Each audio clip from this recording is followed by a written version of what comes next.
শুধুমাত্র তরুণের স্বপ্ন প্রকল্পে ভাগ বসছে, থাবা বসছে, টাকা উধাও হয়ে যাচ্ছে তেমনটা নয়। এই চাপ কেলেঙ্কারিতে বিহার যোগ একটু একটু করে স্পষ্ট হচ্ছে, এমনটাই অনুমান করা হচ্ছে। কারণ দক্ষিণ 24 পরগনার প্রায় 350 পড়ুয়া চাপের টাকা অন্যের অ্যাকাউন্টে চলে গেল।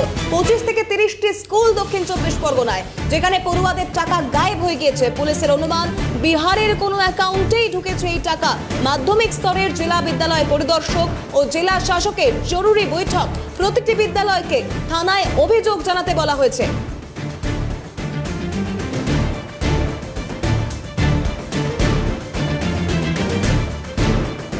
ইতিমধ্যেই জরুরি বৈঠক, প্রতিটি বিদ্যালয়কে থানায় অভিযোগ জানাতে বলা হয়েছে, কারণ 350 পড়ুয়া ট্যাবের টাকা অন্য অ্যাকাউন্টে চলে গিয়েছে।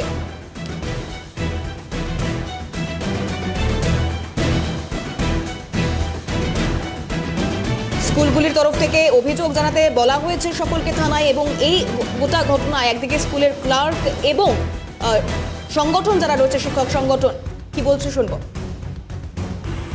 যে 15 জনের টাকা ক্রেডিট হয়নি এখনো, তো তাদের ব্যাংকে যোগাযোগ করেছিলাম। তো তার মধ্যে জানা গিয়েছে কিছু স্টুডেন্টের টাকা ক্রেডিট হয়নি অন্য কারণে, আর কিছু স্টুডেন্ট রং ক্রেডিট হয়েছে, মানে অ্যাকাউন্ট নাম্বার চেঞ্জ হয়েছে। তো আমাদের জেলাতে কিংবা আমাদের রাজ্যে কোনোটাতেই এক্সিস্ট করে না, তা অন্য রাজ্যের যোগ আমরা পাচ্ছি। সেখানে ওই অ্যাকাউন্ট নাম্বারগুলো অন্য রাজ্যের দেখাচ্ছে। যেমন কিছু কিছু আছে কিষানগঞ্জ লেখা আছে, তো সম্ভবত হ্যাঁ অন্য কোনো রাজ্যের হবে। এবং তার যে আইএফসি কোড যেগুলো দেওয়া আছে সেগুলো আমাদের এখানে আশেপাশে কোনো ব্যাংকের আইএফসি কোড না। তো ব্যক্তিগতভাবে এসআরের নির্দেশে ঠিক আছে, আমরা পুজোর ছুটির আগেই এফআইআর একটা করেছিলাম কুলপি থানাতে। আর তারপরে এই জিনিসগুলো যখন ক্লিয়ার হলো, তখন আমরা ডিআই অফিসেও জানিয়েছি। ডিআই অফিসে বারবার যে ফরম্যাট আমাদের দিয়েছিল পূরণ করার জন্য, যারা যারা টাকা ঢোকেনি, সেই ফরম্যাট আমরা পূরণও করেছি। কাজ ছিল আপলোডিং এর। আপনার যদি পোর্টাল সেফ না থাকে, তার দায় প্রধান শিক্ষক শিক্ষিকা নেবেন কেন? যেখানে অর্থের লেনদেন হয়, এত ছাত্রছাত্রী, লক্ষ লক্ষ ছাত্রছাত্রীর ভবিষ্যৎ নির্ভর করে আছে, সমস্ত তথ্য যেখানে আপলোড করে আছে, তার নিরাপত্তা সুনিশ্চিত করার দায়িত্ব রাজ্য সরকারের তথা শিক্ষা দপ্তরের ছিল। তারা সেই কাজ অবহেলা করে প্রধান শিক্ষকদের চোর প্রতিপন্ন করার চেষ্টা করেছেন। এর তীব্র প্রতিবাদ জানাই। অবিলম্বে সমস্ত যে সকল হ্যাকার এর সঙ্গে যুক্ত সংশ্লিষ্ট সবাইকে তদন্ত করে গ্রেপ্তার করতে হবে এবং শাস্তির ব্যবস্থা করতে হবে। আগামী দিনে পোর্টালকে সুরক্ষিত করার জন্য সর্বাত্মক প্রচেষ্টা চালাতে হবে এবং এই সকল কাজগুলো, এই শিক্ষা বহির্ভূত এই সমস্ত কাজ থেকে শিক্ষা প্রতিষ্ঠানকে মুক্ত। এরই পাশাপাশি আপনাদেরকে শোনাবো, এই দক্ষিণ 24 পরগনায় যে কটি স্কুল অর্থাৎ 25 থেকে 30টি স্কুলের পড়ুয়াদের টাকা গায়েব হয়ে গিয়েছে, তার মধ্যে অন্যতম একটি স্কুল মগরাহাট কাটাখালী বেলমনি স্কুল। সেখানকার ছাত্রছাত্রীরা কি বলছেন শুনবো। যারা পায় না তারাও তো অনেক গরিব টরিব মানুষ আছে, তারা কি সবসময় অনলাইন ক্লাস করতে পারে? বা আমার বাবা খুব গরিব, ঠিক আছে, তাই আমার বাবাও তার ফোনে টাকা বা কিনে দেওয়ার সামর্থ্য আমার নেই, ঠিক আছে, আমার বাবার।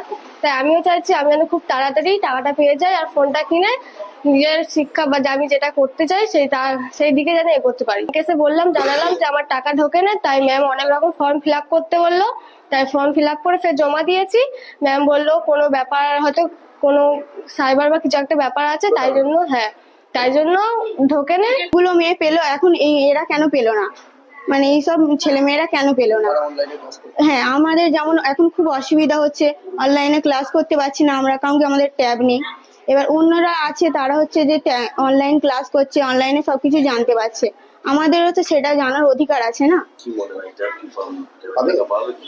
আশা করতে পারি যে সরকার দেবে, এটাই সরকারের কাছে আমার আবেদন যে আমাদের টাকা ফেরত দেওয়া হোক। আমরা যে আমাদের স্কুলে টোটাল 12 জন আমরা। কিন্তু কিভাবে হচ্ছে এই ঘটনা, কিভাবে একের পর এক ট্যাপ কেলেঙ্কারির ঘটনা সামনে আসছে, কিভাবে চলছে এই গোটা চক্র, আমরা কথা বলেছিলাম টেলিফোন লাইনে সাইবার বিশেষজ্ঞ সমীরণ সাঁতরার সঙ্গে। কি জানাচ্ছেন তিনি শুনবো। থেকে বেসিক্যালি ডেটাগুলো ম্যানেজ করা হতো, ওইখানেই গড়বড় করা হয়েছে। যেখানে চেঞ্জেস করা হয়েছে সেখানে অ্যাডমিনের অ্যাক্সেস নিয়ে ওখানে হয়তো কিছু সিকিউরিটি গ্যাপস, ভালনারেবিলিটিস ছিল ওই পোর্টালের মধ্যে।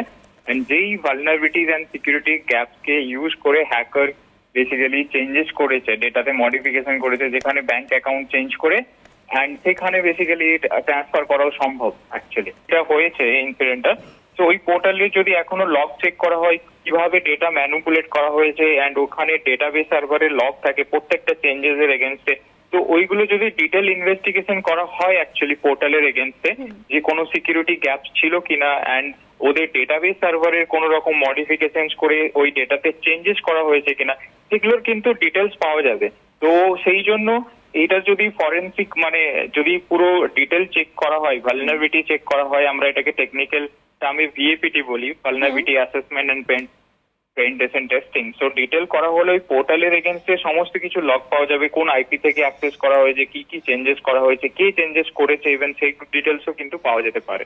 গভর্নমেন্টের যে ডেটা সেন্টার আছে সেইখানে বেসিক্যালি হোস্টেড করা হয়। তো অনেক সময় কি হয় যে ডিটেল টেস্টিং হয় না, হয়তো মানে সার্ভারে উঠে যায়, অ্যান্ড সেইখানে এখানে এখনো আমাদের like West Bengal and like ইন্ডিয়াতে অনেক গভর্নমেন্ট পোর্টাল আছে, অ্যান্ড আদার্স গভর্নমেন্ট পোর্টাল ছাড়া অনেক পোর্টাল আছে যেগুলো এরকম অনেক সিকিউরিটি গ্যাপস আছে, অ্যান্ড এই সিকিউরিটি গ্যাপস গুলোকে ইউটিলাইজ করে হ্যাকারসরা বেসিক্যালি মডিফিকেশন অ্যান্ড চেঞ্জেস করে।